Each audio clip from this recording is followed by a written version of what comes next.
Have you ever noticed how, in the exact moment you're panicking, there's always that one person who isn't? The deadline is collapsing, the group chat is exploding, the mistake has already been made. Your heart is racing, your thoughts are loud, and you can practically feel the heat in your face. And then there's them. Calm voice, slower movements, clear decisions. It almost looks unnatural. And if you're honest, part of you wonders, are they just built differently? Here's the truth. They're not emotionless. They're not immune to stress. And they're definitely not robots. The psychology of people who stay calm under pressure isn't about having fewer emotions. It's about having a different relationship with them. Let's start with what's happening inside you when pressure hits. Your brain does not like uncertainty. It does not like social threat. It does not like the possibility of failure.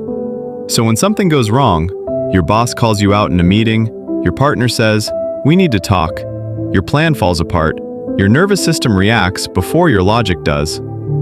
The amygdala, your brain's alarm system, fires up. Cortisol rises. Adrenaline spikes.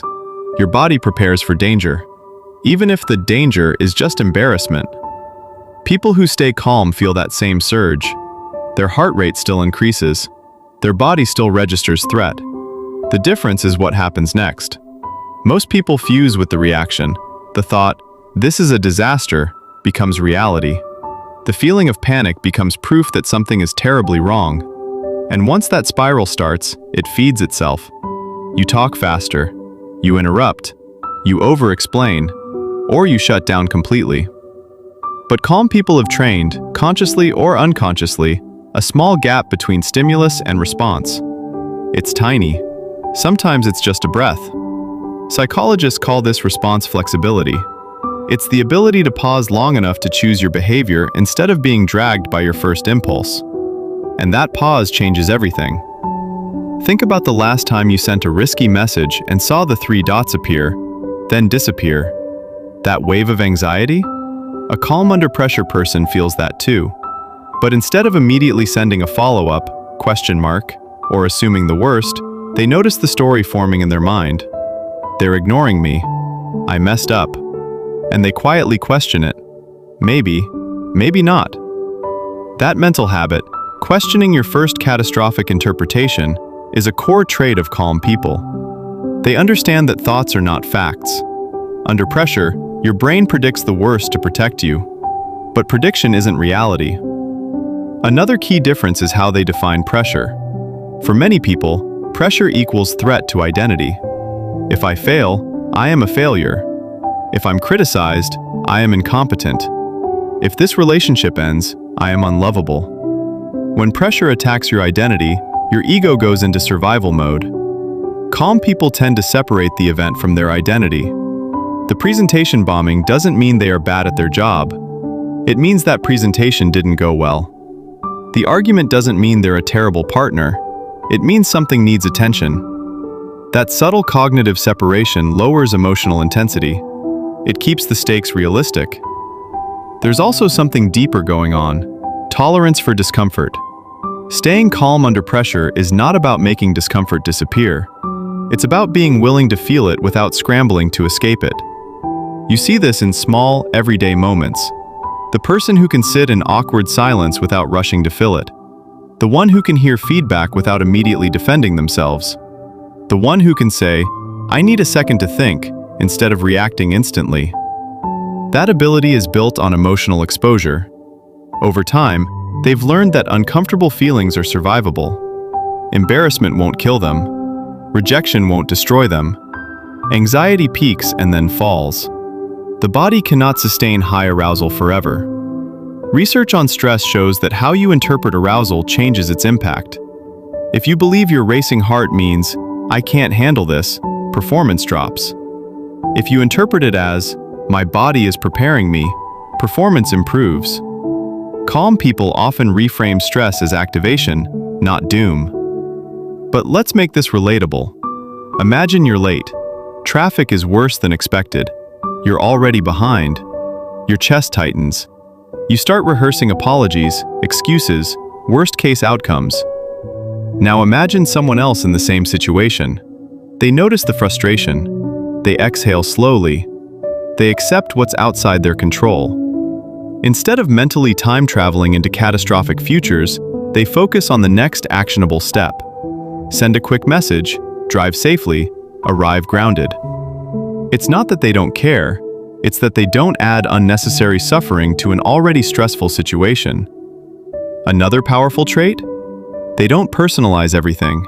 When someone snaps at them, they're more likely to think, they must be having a rough day, rather than, what did I do wrong? This isn't denial, it's emotional boundaries. They understand that other people's moods are not always about them. That single mindset prevents countless internal storms. There's also a strong link between calmness and self-trust. People who stay composed under pressure tend to believe, at a core level, I can handle what comes. Not perfectly, not flawlessly, but adequately. That belief often comes from past experiences where they survived hard things. Maybe they've failed before and recovered. Maybe they've had difficult conversations that didn't end the world. Each survived storm becomes evidence, and evidence builds regulation. Now here's something important. Staying calm is not the same as suppressing emotion. Suppression is when you push feelings down and pretend they don't exist. On the surface, you look steady. Inside, pressure builds. Eventually, it leaks through passive aggression, sudden outbursts, or burnout. True calmness is different. It involves acknowledging the emotion internally. I'm angry. I'm scared. I feel exposed. Naming the emotion activates the prefrontal cortex, the part of your brain responsible for reasoning and regulation. It literally reduces the intensity of the amygdala's alarm response. So when a calm person says, I'm frustrated, but let's figure this out, that's not performance. That's regulation in action. They're not denying the wave, they're surfing it. There's also an element of perspective. Under pressure, time feels compressed. Everything feels urgent. But calm individuals zoom out mentally. They ask, will this matter in a week? A year? That broader time horizon shrinks the emotional charge. It's hard to panic about something that won't define your life. And maybe most importantly, they don't equate intensity with effectiveness. Some people believe that being loud, dramatic, or visibly stressed proves they care. But calm people understand that clarity beats chaos. When emotions run high in a room, someone regulated becomes an anchor. Nervous systems are contagious. One steady presence can lower the emotional temperature of an entire group. You've felt this before. In a crisis, if one person says slowly, okay, here's what we're going to do, your body relaxes just a little. That's co-regulation, and it's powerful. Now let's turn this inward. Who are you when things go wrong? When you're criticized? When plans collapse? Do you escalate quickly? Do you withdraw? Do you over-explain to regain control? There's no judgment in these questions, just awareness. Because calmness under pressure isn't a personality trait you're born with. It's a set of micro-skills.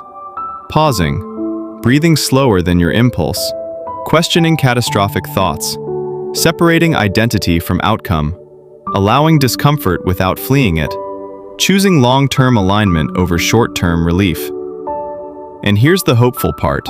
These skills are trainable. Every time you resist the urge to fire back instantly, every time you sit with a hard emotion for 10 extra seconds, every time you respond instead of react, you're rewiring your nervous system. You're teaching your brain that pressure is not the same as danger. You don't become calm by avoiding stressful situations. You become calm by moving through them consciously. So the next time pressure rises, and it will, try something small. Notice your body. Name what you're feeling. Take one slow breath before you speak. Ask yourself, what response would I respect tomorrow? That question alone creates space. Staying calm under pressure isn't about being unbothered. It's about being anchored. It's about knowing that emotions are waves, not commands. That discomfort is temporary. That your identity is bigger than this moment. And if you're realizing that you don't always handle pressure well, that's not a flaw. That's awareness. And awareness is the first step toward mastery. So pay attention this week. Not to how calm you are when life is easy, but to how you show up when it isn't. That version of you tells the real story. And maybe, just maybe, the next time the room feels tense, the deadline tight, or the conversation heavy, you'll be the one who breathes first.